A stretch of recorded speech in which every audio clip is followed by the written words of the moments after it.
Dapat kasi you have the same wavelength. You are in the same vibes. Para masabi mo na, go.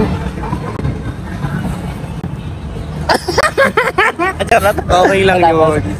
Thank you so much for the very, very long answer. Hindi Miss nakakatawa. Universe number 2. Uy, ang cute no? Ang cute nilang dalawa. No? Piling ko, pagsasabi mo. Well, I'm not against them. But I'm not categorizing myself as bisexual kasi hindi na talaga ako... Hindi, sa nararamdaman ko ngayon kung tatanungin ako, I'm not into girls na.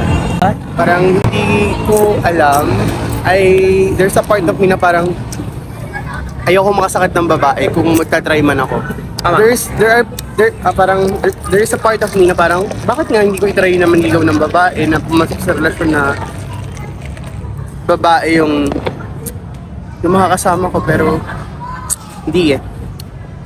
At the end of the day, magkakasakitan lang kayo. Tama.